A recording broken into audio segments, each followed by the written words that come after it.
Dean, thanks for Hey, mate, joining me. how are you? No worries, mate. I've got a couple of clients recently. They've set up holdings companies. They're really excited to start investing that money. We're investing the money for them in these holdings companies, like property shares, the whole gamut. They're excited about the benefits and how they're not going to have to pay tax in their higher marginal tax rate. They're going to cap tax at 30%. But just from talking to you the other day, there's some things that they probably should be aware of so they can go into this holdings company investment strategy with eyes wide open. That's the main thing to consider with holding companies and bucket companies when they're investing their money, particularly in growth assets, is that the gain that it makes, or the capital gain when they sell that investment, is not subject to the same capital gains discounts individuals and trusts.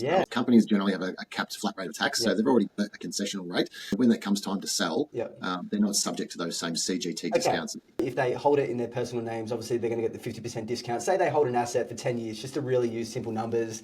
They have a $500,000 property, $500,000 worth of debt. That property doubles in value, so there's a $500,000 gain held personally. They're going to get the 50% discount. Then that gain will be distributed into their personal names, depending on the structure there. Then they'll pay tax on it. Whereas in the holdings company, that will be capped at 30%. So it's unclear on whether or not it's going to be advantageous depending on their situation. Depending on what their marginal tax rate's going to be, essentially in the year that they do sell, which could be 10, 20 years down the track, it's really unknown as to what their situation is going to be. Having the flexibility when you've got a holding company or a bucket company owning that property is that you can hold it for the long term. When you do come time to sell, those shareholders and beneficiaries might be in a low income position because they might have retired, or they might have adult children who have just turned 18 and they're now what you would call eligible beneficiaries. So there's lots of different ways in order to get property cash out tax effectively through using your bucket company. A lot of business owners that I'm dealing with, they're in a mad rush to lower their taxable income right now. So they see what's in front of them, instant gratification sort of thing. I've got to pay this amount of tax. What's a way I can quickly minimize that? An obvious solution to minimize their tax right now would be to,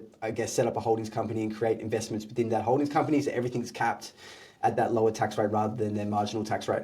It's horses for courses. So often we see holding companies set up when there is an excess of funds either to distribute from a trust or from a company, operating company potentially, and the classes of beneficiaries just aren't there to distribute income to in a tax-effective manner.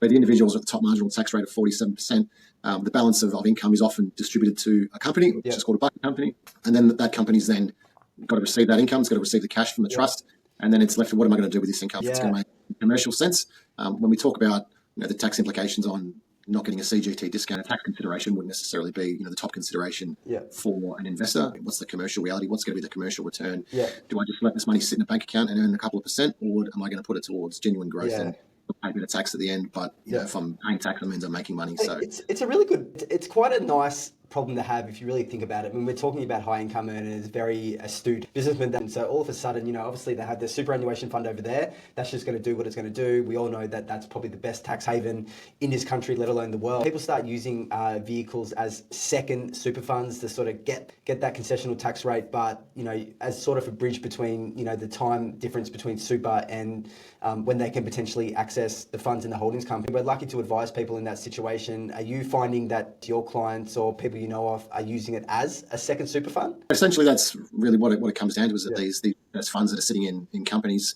and how they're invested are essentially set up as a second super fund. Yes, they'll get taxed at a higher rate than what your super funds are at 15%, or potentially tax-free if they're in retirement phase.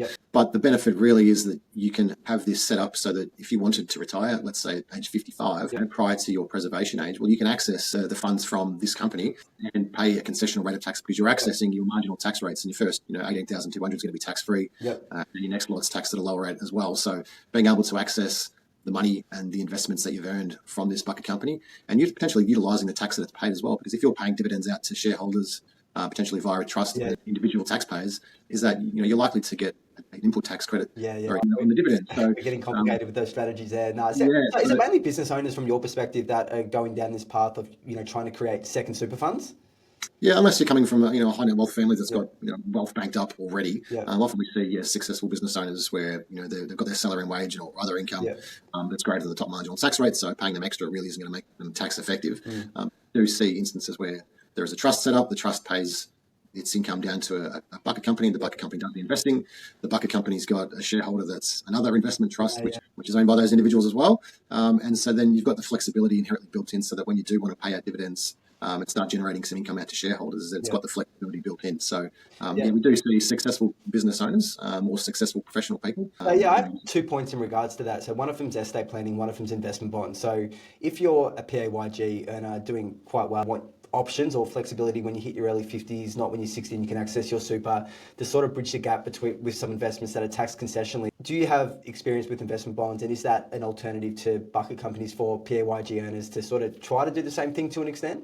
Certainly, and with bonds, of course, you're going to get the CGT concession when you sell after 10 years, or the CGT3 in most cases, and also the early stage investor programs as well, where you're getting a tax offset in the year that you actually acquire these investments. And often when you've got higher income earners with pay-as-you-go income, is that can make real tax differences in the year that you acquire the asset. So not only does it give you the ongoing benefit later on down the track when you sell it, but also in the year that you acquire, you're actually getting a tax offset. So there are genuine abilities to minimise tax, not only just in the longer term, but also in the short term with these investments. Any estate planning benefits from creating a holdings company with all the funds in there that you'll come across that your clients have found beneficial? So the main consideration is that you've got assets that are tied into companies, and when it comes to estate planning, well, the shares that are in those companies can be transferred or can be left to specific beneficiaries. And you've got kids or whoever that you want to leave those shares to, well, then those shares can continue and the company can continue long into the future, long after the matriarch or the patriarch has passed away. So it certainly becomes an attractive consideration. And you're not, I guess, bound by the superannuation rules where you sort of have to take out a minimum amount every year